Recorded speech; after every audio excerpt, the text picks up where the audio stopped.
to the Coaching Cast, your working from home managers club. Here to check in with you weekly to share your working highs and lows, remind you that you're not alone and that there's many of us outside of your current four walls, all trying to be the best coach, leader, manager and human being that we can be.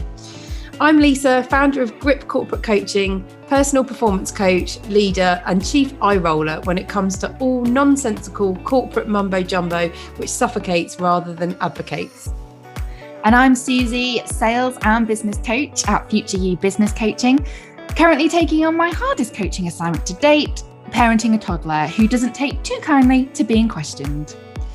In this podcast, we aim to explore the leadership and coaching techniques required to navigate and survive the current business environment, presenting different topics each episode, which we will discuss with some special guests along the way, sharing ideas, hints and tips for you to take away and try for yourself. We hope you enjoy listening.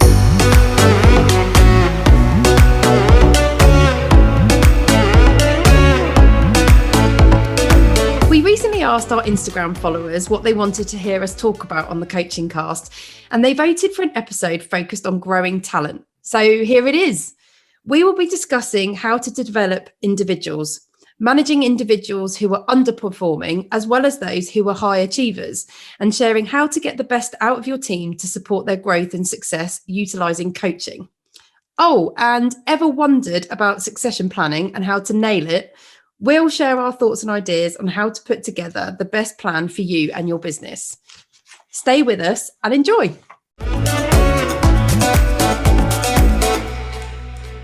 So before we get into this hot topic around developing talent, Suze, how are you? Morning. Hello. I'm all good. Thank you very much.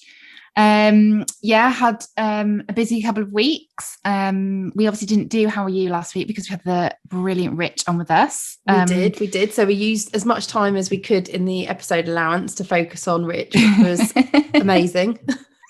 We did indeed. Had a good few weeks. Been out and about a little bit more, of which one of those great occasions was I got to come and meet you for dinner. It was great. Yeah, I had a lovely time. It was so nice to see each other. It's weird because actually I forgot how long ago it was that we last met up, and because we speak every week and we always see each other via the power of Zoom, I'd never really feel like I haven't seen you or haven't spoken to you. And then to see you in real life was like, oh my God, you're an actual like multiple faceted individual. Like I can see all elements of you rather than just your face on a screen or hear your voice. But no, it was amazing. It was great to be able to go out and have dinner together. I know. It was brilliant. It was such a nice opportunity to chat. We didn't chat actually that much about the podcast. No, we didn't. We didn't talk about business. We kept it real. We kept it about general life. Yeah, we did. That is a good point, actually. That was good. I did think afterwards, I was like, oh, maybe we should have used it as an opportunity to catch up about stuff to do with the podcast. But then nah. It was much more fun what we did. And we had a great time despite the weather being rubbish. So obviously when we met up, it was still outside dining only. It was, but the venue we chose in Cheltenham had the most incredible like marquee setup, all within the rules. It had to have an open side. It was all within the rules, but it was huge. And the chap who was looking after us said there was like 200 like people could be in there at any given time, and there's plenty of space. It was amazing, and thankfully because it was absolutely peeing with rain. So I'm glad we were able to be inside. Although, my face, those heaters, I do think they're good, but why do I end up sitting next to them and looking like I've got sunburn by the end of the night, but my toes, I can't feel them anymore. It's the weirdest experience. Well, you were absolutely fine. And as long as you were warm, that's the main thing. Because we were outside and it was cold. And also I decided to I thought, do you know what? I haven't been out for like 8 months. I haven't seen you since October. I'm going to wear a red lipstick. It looks amazing. Thanks. But there is a downside to wearing a red lipstick. First of all, I'd forgotten I still have to wear a mask when I'm walking around, going to the table, going to the loo. Secondly, I'd also forgotten about wearing red lipstick when you're out and about, when you drink, and then it kind of ends up all kind of like smeared. And by the end of the night, I think we just looked like a bit like a clown. You didn't. I would have, if it had ended up around your face, I would have told you. I wouldn't have let you sit there looking like the Joker. I would have said, Yeah, no, I didn't. Well, if you did have it around your face, I didn't notice. I mean, I didn't have that much to drink. I was driving. I think I had one. So, I mean, yeah, my eyesight's pretty awful, but I was sitting quite close to you. I thought you looked great. I thought the red lip was a real like power statement. Yeah. I can't carry off red lip. It ends up everywhere. There's like a famous story of, this is quite a few years ago, when I discovered red lipstick and decided I could start wearing it. And I think I was like, I don't know. I mean, this is a long time. It's probably over 10 years ago. I think I was like 26 or something. And me and my friends had organised a big girls' night in London and, you know, thought very highly of ourselves. I think we booked to go to Embassy, which is quite a famous club in London. Don't go. It's terrible. I've been to Embassy back in the day. Yeah, don't go. It's rubbish. Well, yeah, I probably won't go now. I got overexcited, which was quite a trait of mine to get overexcited, especially on a social occasion. Was absolutely way too drunk by the time we even got to the club. And by the time we left the Embassy, that red lipstick was all over my face. I was wearing it like war paint. And yeah, it wasn't pretty. It didn't end pretty. My friends still laugh about it. And whenever there's a red lipstick involved, they will just look at me and go, yeah, Lisa can't handle the red lipstick. So I think there's definitely a danger. Like there's a hazard that goes attached to wearing a red lip. And I think it's like an easy go-to, like you said, like a good elevation of the outfit. Yeah. Like it's a power simple thing to do, but there's definitely danger associated with it. Even more so at the minute when you have to wear a face mask. Yeah, I have to admit, I forgot about the face mask element. Yeah. I think, piece of advice for everyone out there, wear red lipstick responsibly.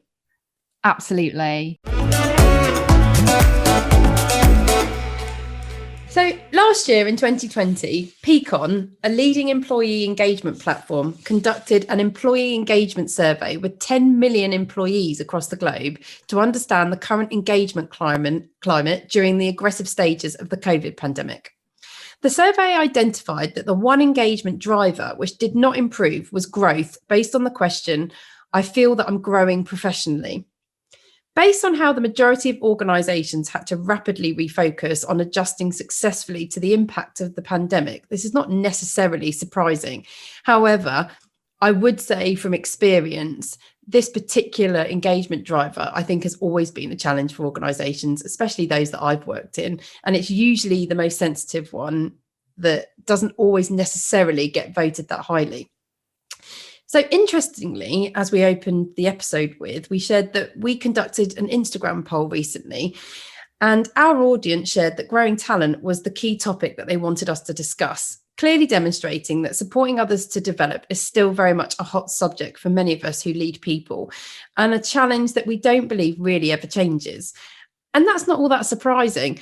We're all completely different, multi-layered people, and life is always changing, both for us as the leader and the individual who we're supporting. So it's never going to be a one size fits all. I think leading and growing talent is the key role of nearly all managers and leaders, but it's the most challenging one. So we're going to talk about it today in respect of what can you do differently. We're going to debate some ideas to support you with your efforts in growing talent. So Peakon describes the growth of individuals as follows. Growth is one of the key cornerstones of employee engagement. When employees feel like they have enough opportunities to learn and develop at work, they're much more likely to be productive, motivated, and loyal. Sounds obvious. I think we can probably all relate to that. But how do you do it? So Suzy and I are both professional coaches, and people development is our passion, utilising the incredibly powerful tool of coaching, which we're going to share with you in a bit more detail during the course of this episode, as we share our experiences, our learnings, and some top tips for you to try. So we're going to start first with high achievers, because I think often in organisations, they can sometimes be those who people assume are absolutely fine and don't need support in their development. But I think that can be all too wrong most of the time. So Suzy, kick us off.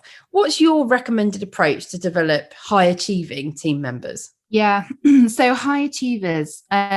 First of all, I would say there's probably a need to just make sure that everyone's on the same page, especially if you work in an organisation, in terms of what the definition of high achievers are for that team, that function, that organization, so that you're all kind of looking for the same and measuring the same things in terms of the output of high achievement. For me, based on my experiences of leading people, I'd say there's two elements to what high achieving equates to. The first being around performance, so delivery of those metrics that each individual is tasked with delivering for the business. And the second element, I think, is around potential.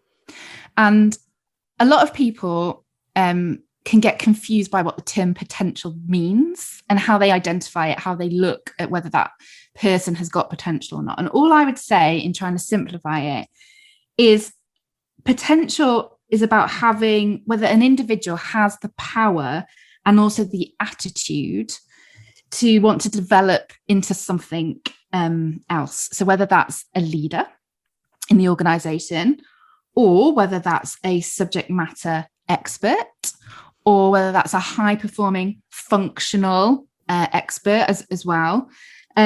So when we're talking about high achievers, I think the first step is just to make sure that everybody's on the same page in terms of the criteria they are using to distinguish who in the organization is being identified as high performers and why. So that would be my kind of first kind of thought.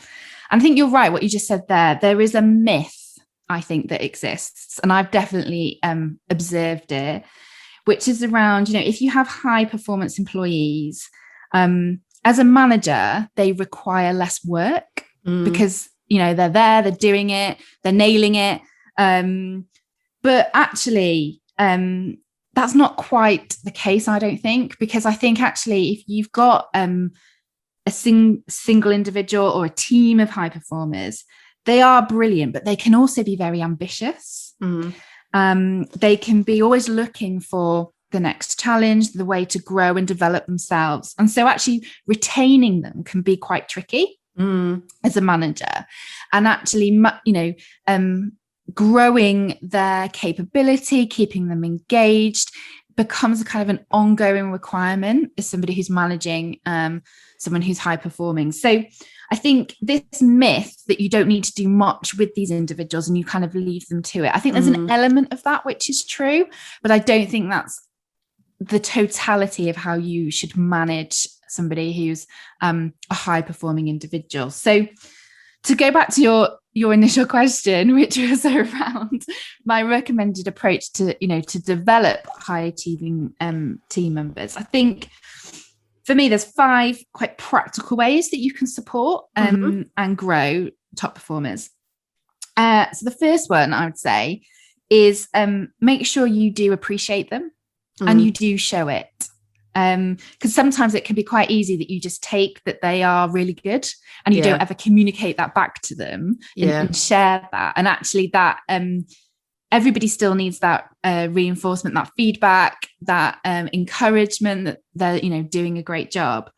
But I think also with that, you need to make sure you are balanced in the way that you do that, because I think there is a danger when you're managing somebody or a team of people who are high performers that you might treat them differently. So they may, for example, if they have a difficult attitude or you allow them to break protocol and you don't face into some of that, you'll start creating imbalance in the team and people will start to resent that. And so it's important that you don't then kind of put them on this pedestal where they become this kind of element of your team which can do no wrong because they are high performing. So you need to be balanced in the way that you absolutely encourage and empower them, but that you don't kind of overindulge in not facing into issues if and when they occur as well at the same time. Yeah, I think that's a really great point. There's that balance around giving autonomy because they are very much capable of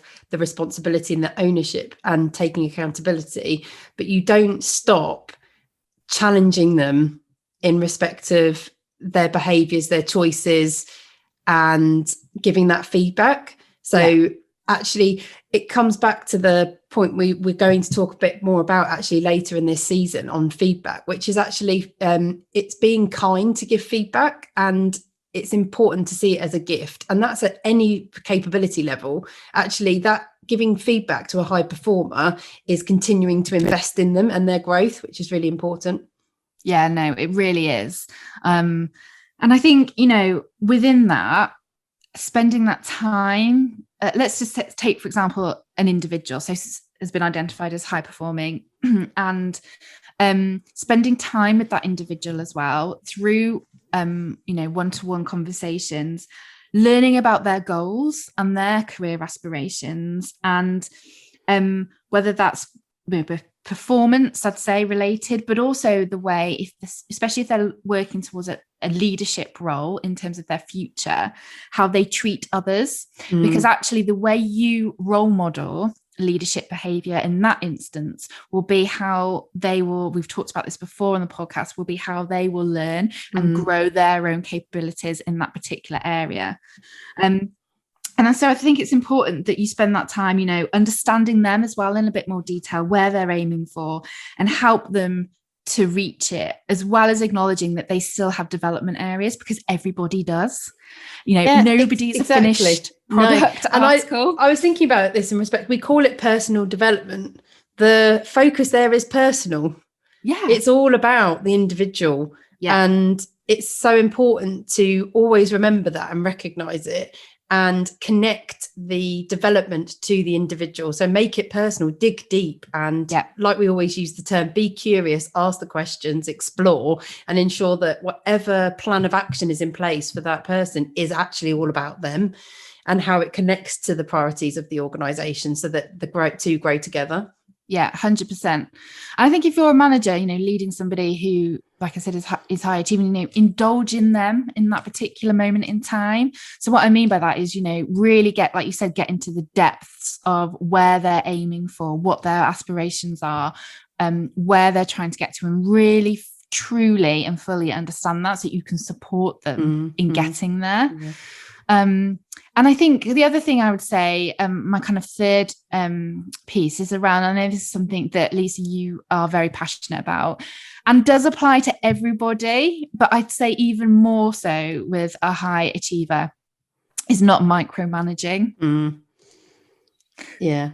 Because actually that will completely disengage them. Yeah, 100%. It comes back to that, what you just said a moment ago, around how important it is to recognize that a high achiever has the ability to have autonomy. Yeah. And therefore you need to let them have it. And yes, there is a balance, so that, as you say, you don't overindulge them, and you still recognize that they require support and structure and boundaries so that they can be challenged to grow. But it's knowing, you know, where does that line sit, so that they still have the space, because you're absolutely right. I think micromanagement I actually think it's suffocating at any particular capability level. Yeah. So it's got to be used very sparingly, not to mention the fact, as a leader, if you're micromanaging, it's exhausting for you. Yeah, what are you doing? I was like, why would you do it? Yeah. It's just, why give yourself so much more work to do? But you're absolutely right around, I think this comes back to that, don't micromanage because you'll disengage, and equally don't step so far away because you think they're fine and they can just deal with it themselves, because that will also disengage, because they'll just feel forgotten about. So again, it's that you've got to get the balance right. It is a test and learn, isn't it? And this is, I know we were talking about this before we opened the recording, that, you know, this is a difficult, challenging subject.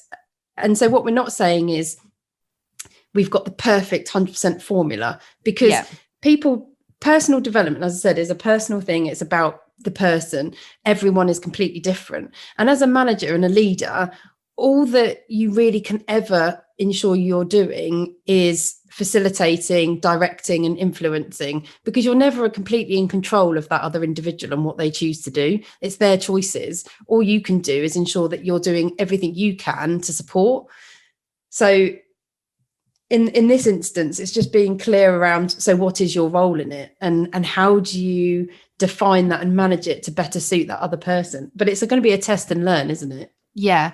And some things in terms of the ways that you can support might suit others more than it would, you know, another individual. And that's because their goal might be different. So, we're not talking here, when we talk about talent, it's not necessarily about finding the next CEO or finding the next director or whatever it is. We said in our intro, and I said before, it's about potential, and that is about potential to be, for example, a subject matter expert as well. So someone who's absolutely amazing and firing on all cylinders and really role modeling, the capabilities in a particular functional area. That's absolutely fine as well.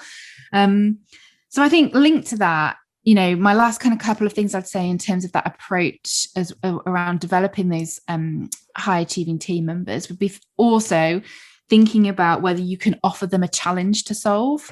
So this again links back to what it is they're aiming for, where they're trying to get to, so they don't become bored, and it links to their development areas, and they feel again empowered to go away and they have their own little kind of remit, their own project to go away and really create themselves, solve themselves, bring others into, communicate on. And I think finding the right project for an individual can be a really important way of helping them remain, focused. However, we've talked about it before. It was one of our bullshit bingos back in season 1. It is not just a development opportunity for you to get rid of work. Okay? Yes. Good reminder, Suze. Good reminder. That is not empowering. Empowering is asking the other individual what they want and how are they going to do that. And I do think that is important to delve into, especially with the high achievers. I think it's about challenging them in respect of their comfort zone. Yeah. So we know when we're in our comfort zone, we can just coaster a little bit. Yeah. And we talked a bit about this, I think, in the growth mindset, because the growth mindset is about pushing yourself out of your comfort zone to get into the learning zone, which is what we really want to do with high achievers, because that's where they will start to really accelerate the growth of their skill sets and their progression. So I think it's asking those questions around exploring what are you comfortable with? Yeah. What do you enjoy doing? What are you comfortable with? What not scares you? Maybe that's the wrong word, but like what makes you feel uncomfortable? Yeah. And how do you feel about challenging that? Because there's going to be some things we feel uncomfortable around, but we don't want to do anything different because it's just literally something we don't want to do. Yes. And there's no point forcing that with anybody because it's not going to really help them. But if there is an area that they feel they want to be challenged in, that they feel uncomfortable around, but they really want to improve on and feel more confident with, that's the space to really explore and support them to go and try. So I do think it comes back to and links nicely to what you just said about giving high achievers a challenge. I think if you can link that to their comfort zone and pushing them out of it, actually they get to really then experience that learning zone space and will get great reward from it, I think. And I mean, there is an element there as a manager that you have to appreciate that you too will have to take the opportunity to even challenge your own comfort zone, because actually it may be about you giving them a bit more and taking a risk for yourself. But I think, as we've talked about before, it's so important to support that environment for failure so that actually everyone's having that opportunity to learn, and you yourself may learn too. Yeah, exactly. And, I think just providing those opportunities, and that goes back to the point we've just discussed around also like not micromanaging, allowing them to go away and, potentially flourish and learn and build, networks, meet new people, have conversations with people they might not necessarily have conversations with in their day-to-day remit, and being comfortable that might take them off into a slightly different direction, but that's good for them because it pushes them into learning and into that growth area. So I think they're kind of the main points I'd say in terms of how you can help develop your high achieving team members. And I think the key thing being, don't forget about them. They're your most critically important people, especially when we come onto the subject of succession planning. So I've kind of tied that into this section because it feels obvious that your high performers, you would like to think, are those who are your potential successors, whether it's for your role or whether it's for other leadership roles around you. And I think my experience with succession planning is it's that element of a role of a leader that often gets forgotten about conveniently or dismissed or parked somewhere, or is done very half-heartedly. And then when people changes happen and people move on, there's this like mad dash to try and think, well, who could fill this and how are we going to sort this out? And too often then organizations look externally, which I think is such a shame. So it'd be good to get your thoughts around this notion of succession planning and what it means and how to do it, I guess. I'm not necessarily sure I've got all the answers. I've got some ideas, but it's like, how do you do succession planning?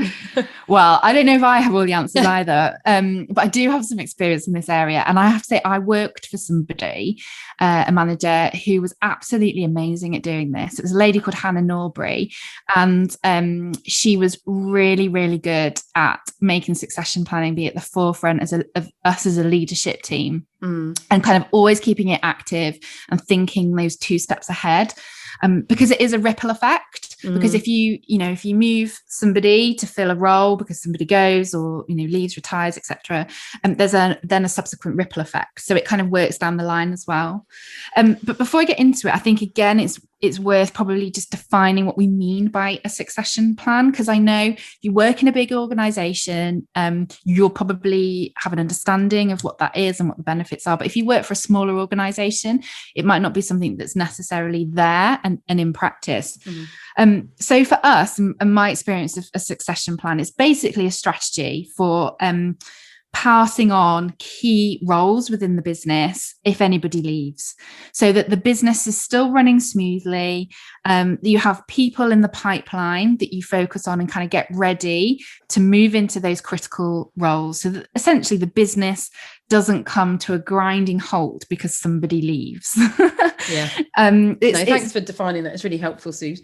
No worries. So it's basically kind of, looking at internal successes, an internal pipeline of people and a pool of people who have diverse skills, who have a potential to move into different functional areas, for example, and, are ready and willing to go and do that when it's needed.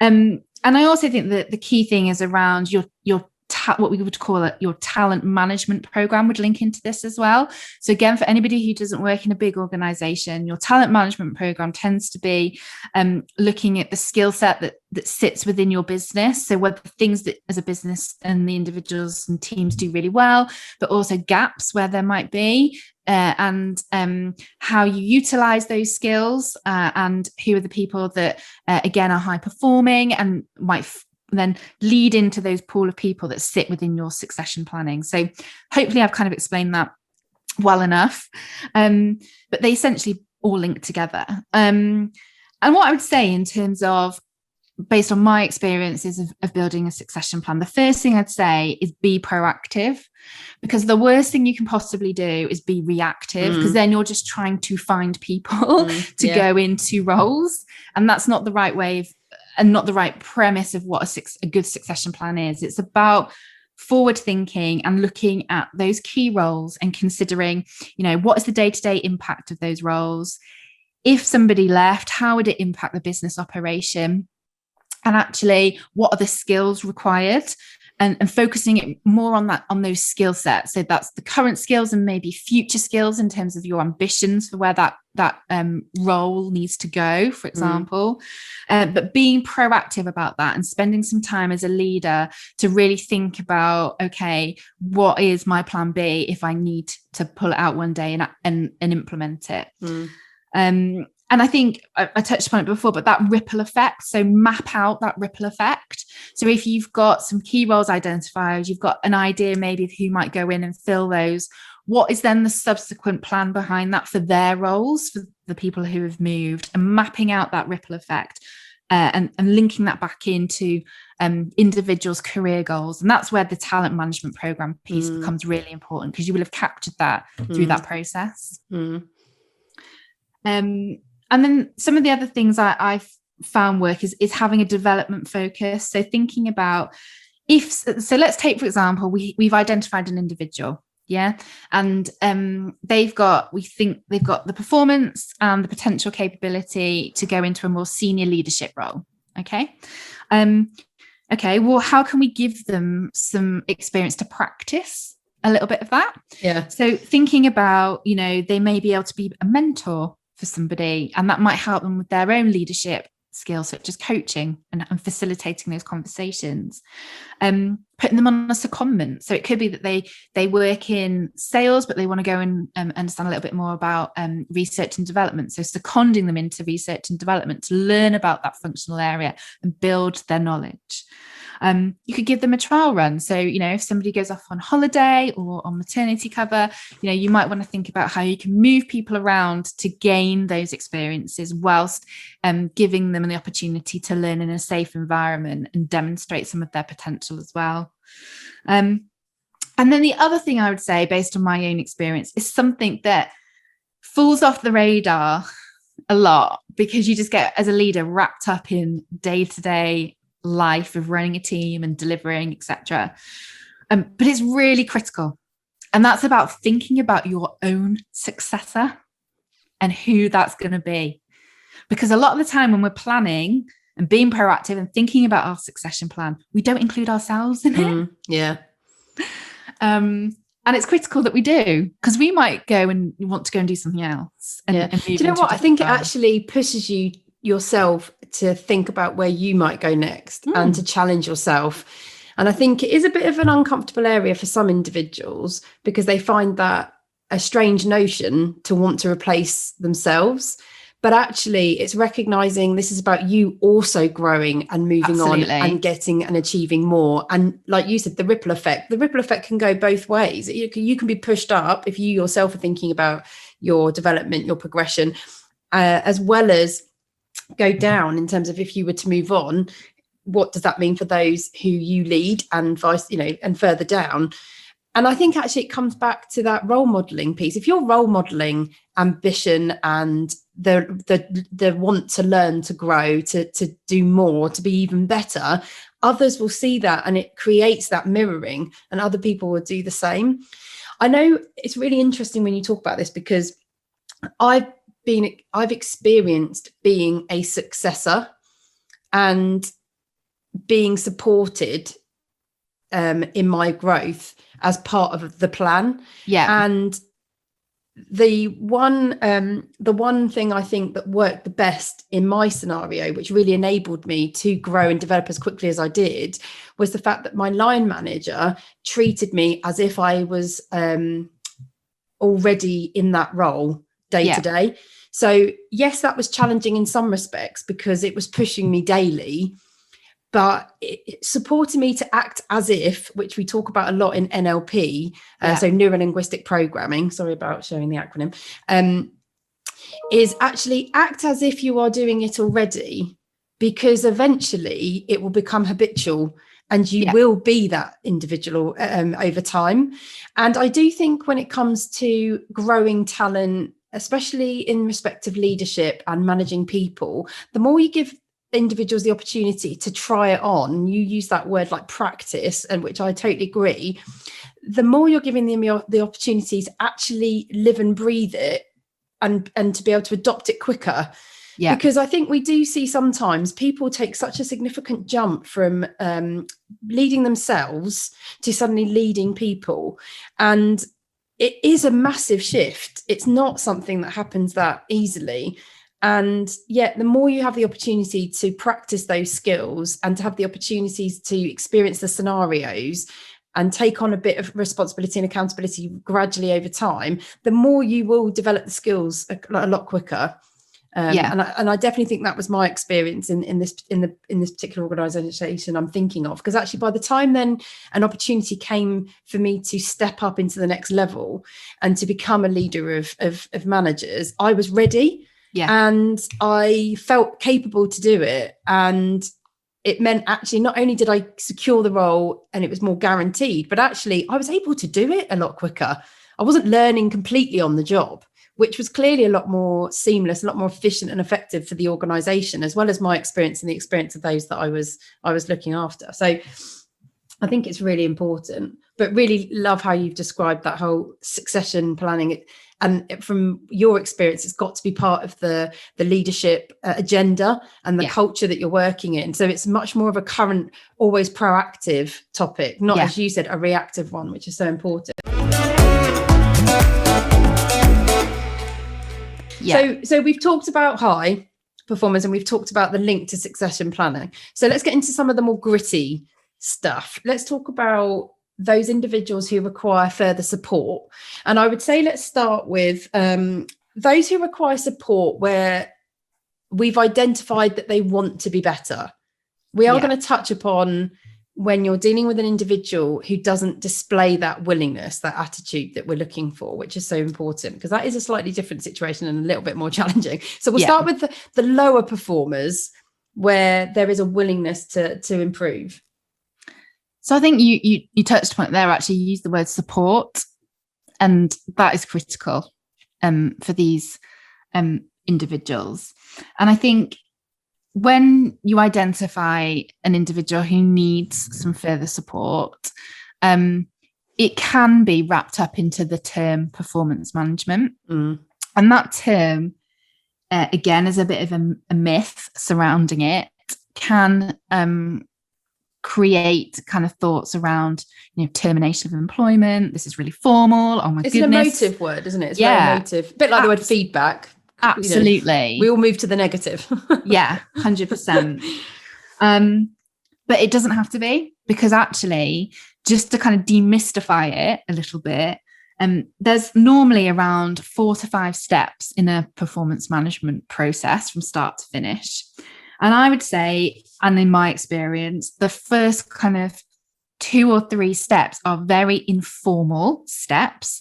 And actually, their focus is all about providing support to the individual. That's what it should be about. It should be about. That's what it should be about. Yeah. Good clarification there. And so I think as a manager and also as an individual, if you're going through it, you can think, oh my goodness, this is going to be really tough and really negative for everybody involved. And what I would say is, if it's done correctly and done right, and the emphasis up front is about support and helping that individual, grow and become better, but also as a leader, understanding what's going on for that individual up front as well. It doesn't have to be anything scary and anything negative and formal. Totally agree. And I think, the key is that first step. So an informal intervention, in which I would say a series of one-to-one conversations. And again, that can be done remotely, because I know a lot of us are still working remotely. It can be done face-to-face, and brilliant. And it's about that ongoing support and ongoing feedback to that individual, and really, really seeking to understand what is going on for that particular individual, and getting under the skin of, what's happening, especially if you've noticed a change in behavior or a change in something will have triggered that. And that's where that essentially coaching conversation becomes so crucial in the way that you then move forward. And your role as a manager is so important at this initial stage. And it's about showing compassion and seeking to understand and showing empathy, I think, actually, at this point. You might not show it further down the line, if, depending where you get to. But at this point, at the start of the process, the more empathy I think you can demonstrate towards that individual, I genuinely think, in my experience, the better the outcome will be. Yeah, I totally agree. I think in these scenarios, it's obviously a very difficult one, because ultimately this individual's performance impacts your own performance. It impacts the wider team.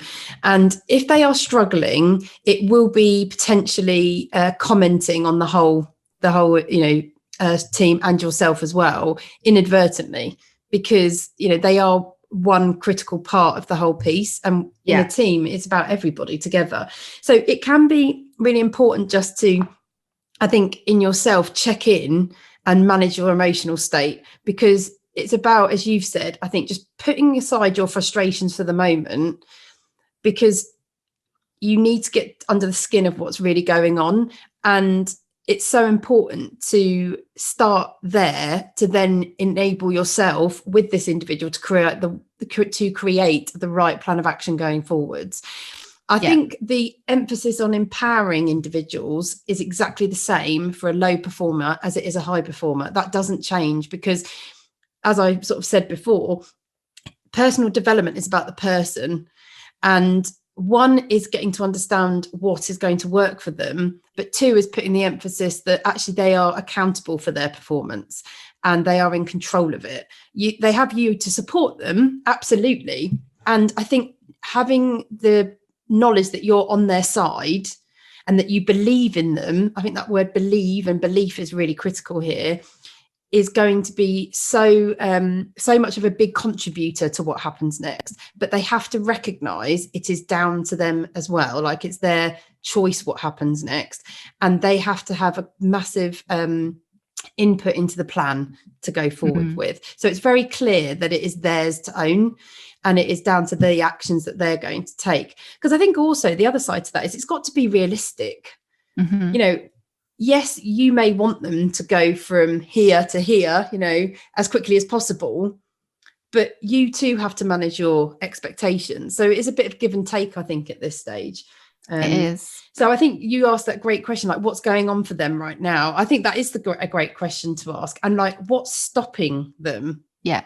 You know, what's stopping them? And then thinking about, when building the plan of action and that realism, you know, what one step could they take to improve their current performance? You know, what does that look like? What action are they going to take to support it? Who can help them?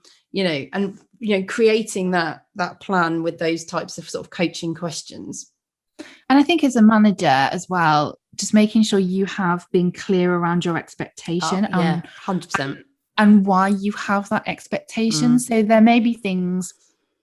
So let's take, for example, you know, if somebody's not sent you or communicated that they're not going to send you a report, for example, that might then have knock-on effects for you if you don't have that information. That individual might not know that or understand that. So I think as a manager, you're very clear on the expectation and why it's important that this is done and this is, you know, timely and this needs to be communicated about. And, you know, if there is an issue, the other kind of thing I'd say as a manager, if you're facing this right now, is please make sure you address it immediately in a one-to-one. Don't let it fester. Don't let it build and build and build and build. And when you do address it with them, do so in a very factual way. Try not to use emotive language. Use examples of, you know, where you've observed certain behavior or you've seen certain things or you've heard certain language, you know, and try and write that down in the moment so you've got the exact kind of example to give to the individual. And I think, you know, talk to them about it. Like, did they realize that that's what they were doing? Do they have a viewpoint around it? And use that as kind of like the center point of your conversation and getting them to try and take a breath and kind of understand their viewpoint around that particular piece. And just making sure that feedback is as factual as possible and gives that context, gives that understanding as much as you possibly can. Yeah, because it aids their learning. Yeah. You know, because I think often those who are struggling, what they need support with is clarity, because I truly believe that people do not come to work to do a bad job intentionally. I agree. You know, I truly believe people want to do well. And when someone isn't, it's acknowledging how they're feeling about that, because I very much doubt they're feeling good. And the problem is once we start getting into a negative space, we get stuck in our heads in that space and it becomes perpetual. So I think actually creating clarity around, you know, what is expected of them, what is the priority, giving them support, giving them guidelines, and if you like, milestones, setting clear milestones so they can see their progress. You can help them to see their progress. You can help them to see where they need to get to. Yeah. And then encouraging them to own how they're going to do that, because once they achieve it at the end, that'll be such an incredibly powerful experience for them to see what they themselves have done and acknowledge their capabilities and their strengths. Because, when you're in that low space, it completely destroys your confidence, and it's about rebuilding that at the same time while trying to get the result you want. So I think that feedback then goes hand in hand around the clarity, so that they can see what is not working, and they can therefore have the support to do something different about that. So I think that's, it's really important. So what about individuals though who are not showing that willingness to change? They're not demonstrating that more appropriate attitude to turn it round. What do we do then? So I'm not going to lie, it's challenging. As a manager, you have somebody like that in your team or that you're managing. And I think navigating it when somebody has, not in all instances, but in some instances, low levels of self-awareness is really tricky. And I think just acknowledging that up front as a manager, I'm not saying you let that blur your mindset around what you then do, but I think it's, perhaps that moment where it's prudent to think about support for yourself as well, in terms of how you navigate this and move this forward, working with the other individual, absolutely. But in some instances, like I said, not all, it can be extremely energy consuming and time consuming when you're kind of dealing with somebody who doesn't necessarily have that interest in changing.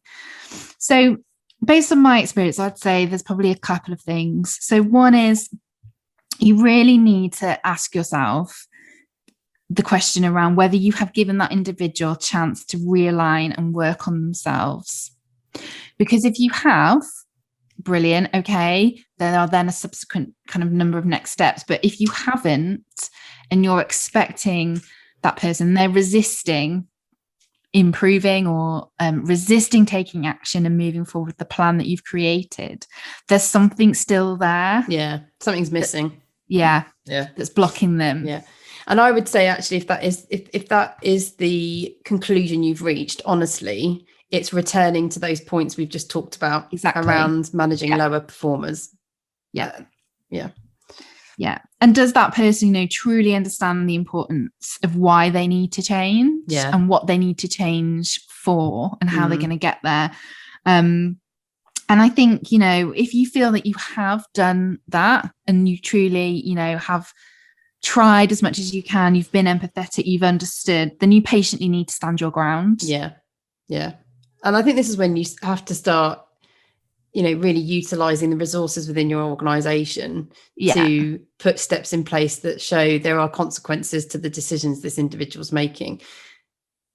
I think it's interesting. I think with these types of individuals, I actually think the feedback piece becomes even more critical, and in terms of sharing the reality of the situation and being bold around that, because actually they themselves are being bold in the attitude they're choosing to take, because actually the consequences could be quite detrimental. So actually I think it's about turning that back round and saying, this is what I'm observing, this is the impact it's having. And actually sometimes if there is that real reluctance, I would challenge with, how is this serving you, this behaviour? Like really turn it on them and get them to answer that challenge question.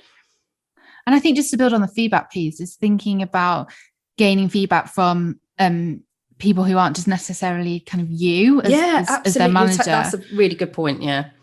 So, because if this is, say it's a behavioural thing and it's something that's being observed by a lot of different people in different functions outside of your direct team, try and create, gain feedback to help that individual grow from people outside, so they don't just think it's you who thinks this. That's a great point. Like other perspectives to help give them more of a better understanding. No, it's great. And actually that in itself supports you as a leader, because these can be quite very difficult situations for you yourself, and it's about how do you support you. Yeah and you know, it is hard, and I think it is challenging. Try not to take it too personally, because although it might feel like it is about you and you are involved, actually their resistance isn't about you, it's about them. And trying to remember and that, and you know, gaining support to help you with moving that forward is so important. And take a deep breath, like, because there will be times where you come away from a conversation and it may not have gone how you were expecting.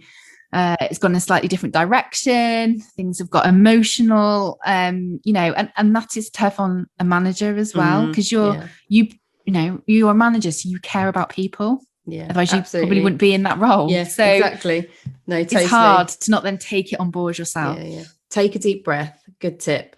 So we've covered a lot of subjects there. We'll summarize that into our top tips, and we will share that with you at the end of the episode.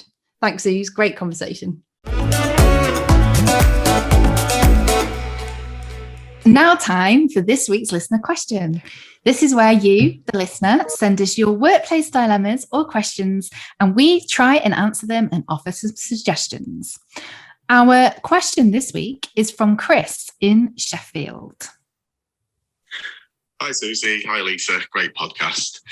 I'm Chris from Sheffield, and my question to you is, we run a team of telephony salespeople who are quite heavy reliant on their management and for sort of advice and support. Have you got any advice for us to help them become more self-sufficient in the role? Okay. Lisa, what are your thoughts for Chris on this one? It's really interesting, actually. So in one of my previous roles, when I worked for a big energy company, I managed the customer services department. And actually, we had the majority of individuals working on the phone. And so it was a bit like a call centre, but I wouldn't have classified it as that, because it was one-to-one account management for business customers. And actually, this came up as a challenge for us on multiple occasions around creating more accountability from individuals, because there were lots of them, and we had managers arranged around the department to manage small subsets of these, and then it was myself and a couple of other senior managers who oversaw the department with our head of. And based on the challenging scenarios we were facing into at the time, actually it was so important that individuals were able to take accountability for themselves, because they were right on the front line having to deal with customers and their issues. And so for efficiency's sake, we really needed to grow this culture of individuals taking responsibility, because it was tough, it was fast moving, and customers wanted answers there and then. So it is a challenge I'm familiar with. So I can relate to this with Chris completely. So in terms of offering my thoughts around this, the advice I can give you is really thinking about the training that individuals are given right up front. So it is going to take some investment time, and it is thinking about how do you best do this to ensure that actually it doesn't impact the service offering to customers. Because when you've got a team based on the phone and the phones are going, that is a tricky situation. But I think it's about thinking about the long game. It's like short-term challenges, pain potentially, for a long-term like positive outcome. And I think the way in which we dealt with it was we structured training very specifically, not just around the technique of answering the phone and not just around the solution in terms of the more technical element of the role. It was thinking about how you yourself could really conduct how you behaved on the phone, and how you could really think about the actions that you could take to support the customer at the end of the phone, and how you could equip yourself to be able to do that. So we actually posed those questions to the individuals as part of their training. We gave them the basic knowledge to start with, because you have to start somewhere. And then we put those questions to them and got them to really think about how they could come up with the solutions on their own in any given situation. We also got them to buddy up with one another, so that they always had support along their line of desks, and they could ask each other for help and support at any given time, rather than immediately going to a manager. We got them involved on a daily basis in briefings. So every morning, the management team and I would get in front of the whole team and we'd talk about the current performance of the team. We'd talk about hot topics. We'd talk about any known challenges that we were aware of. So they would continue being fed information, because actually information empowers, I think. The more you know and understand, the more you have choices around what you can do. And actually keeping them really informed in the organisation, what was going on, what was happening, any known system problems, any current hot topics for customers, really kept them, with a lot of information. It meant that when something came up, they knew what they could do because we'd already told them, rather than having to react and then running around trying to find the answer. I think those are the sort of the key things I can offer that we did that I know really helped to improve the overall accountability within the team. And I do think it was continually encouraging the managers to focus on spending time with their team, being available and present, but from an observation point of view, so they could see what was going on and they could then utilize that to inform their one-to-ones with individuals, providing really clear, specific feedback, but then also inform the training that was required ongoing, because we never stopped that training piece because it was so important to keep enforcing skill sets. So that's my offer for Chris in Sheffield. Brilliant. That's a really comprehensive answer. And I think there's some great Thanks, Suze. I try my best in there for Chris to take away. Definitely. Well, I hope that helps, Chris, in terms of a few ideas for you to go away and try. If those of you who are listening and have your own thoughts on this and would like to share, or have a question for us to answer in a future listener question feature, then please do get in touch. You can email us at hello@thecoachingcast.co.uk or send us a message on Instagram at thecoachingcast. It's now time for Bullshit Bingo, where we call out phrases which get commonly used in the workplace which make us cringe. Today's Bullshit Bingo is give it 110%. What do you think, Suze? I think it should be said just like that as well. I think this is really American, this one. Like, give it 110%. Oh, who even uses this? I mean, don't know. Oh, my goodness. Go First team. of all, Give it 110. Give it 110. Give it 110. oh, it's not even factually correct. It's like... Oh God, we're going back down the literal route, aren't we? I know, but sorry, that's my you fault. You and I are though, say it as you see it. Yeah, we're very straightforward. And that's why I think these types of bullshit bingos crack us up, because we're just like, what? And it's not saying it as you see it. And this sort of stuff, oh God, people just hate this, don't they? Whoever likes 110%? I swear it's been coined by like every American sports movie ever made. Oh yeah, 100%. And also like big American kind of like coaches. Oh yeah. I mean? Oh God. Kind of like life coaches who get into kind of like your mindset and achieving your goals, and it's just like give it 110% and we'll all be millionaires by next week. Exactly. And woo, let's go. It sounds totally implausible, because as you said, you're like, well, it doesn't really exist, it's not a thing. So that's it. It's just like, nah. Computer says no on this one. It definitely wouldn't get me energized and motivated, I have to say, because I'd be literally, again, like, because I'm so simple and straightforward, I'd be like, well, that's not possible. I've got nothing left. 100% is good enough. Yeah. That's what I feel sad about, actually. I tell you, that's what it is. Exactly. When did 100% stop being enough? When did 100% stop being enough? Exactly. Isn't that awful? Oh, God. Like, anyway, I don't want to give it another 10%. I've already got to 100. Give me a break, guys. When is enough? Right, 110% in the bin. Drop the mic, boof. So we're coming to the end of today's episode, where we've been discussing the topic of growing and developing talent. Our tips from today for you to try are...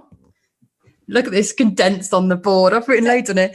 So just to be clear, the principles are in here. The corner. It's all about being supportive, being proactive, and having belief. So for high performance, we've said, number one, give them a challenge which connects to their development area, to provide autonomy, ownership, and push them into the learning zone. And remember to continually support them. They need support just like anybody else, and celebrate their wins and acknowledge their efforts, because that will really keep them motivated, engaged. The second one that relates to this is being really proactive about your succession plan. And as Suzy described, map out your ripples. So you're really clear about who your individuals are going to be and how you're going to support them to progress up into those critical positions at the right moment. For your low performers, that first critical step is all about the informal intervention and really seeking to understand what's going on. So as we always say, be curious, use those questions to explore what's happening for them, because as soon as you get the clarity, you get the facts, you'll be able to put together a much more effective plan to support them to get out of that situation. And the second step, this is for those who are not showing the willingness to change, is don't take it personally. Just take a deep breath and get support for you to be able to manage the situation. And remember to remain objective at all times.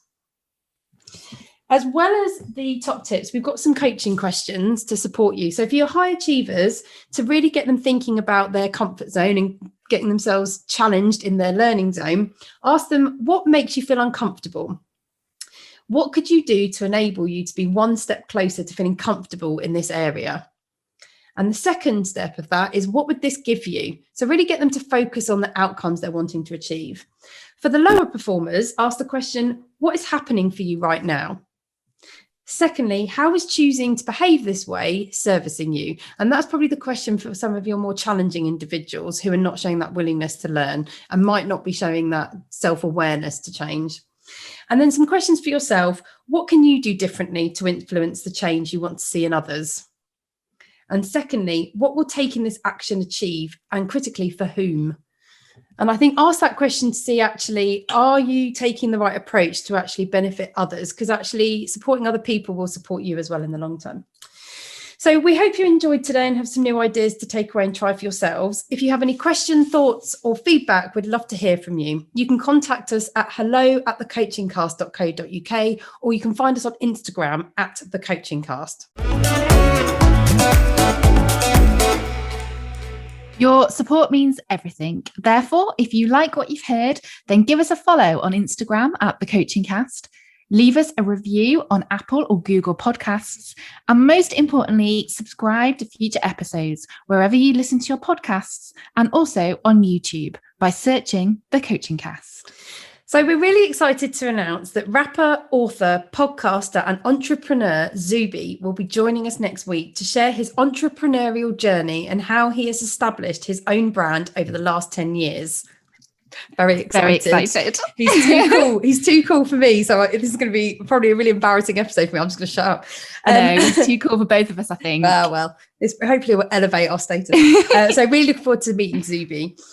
We both love music, as those of you who listen will know from previous episodes, and we always use it to motivate and energize us. So we like to finish each of our episodes with our personal song recommendation, giving all of us positivity and energy as we move into our next Zoom or team meeting.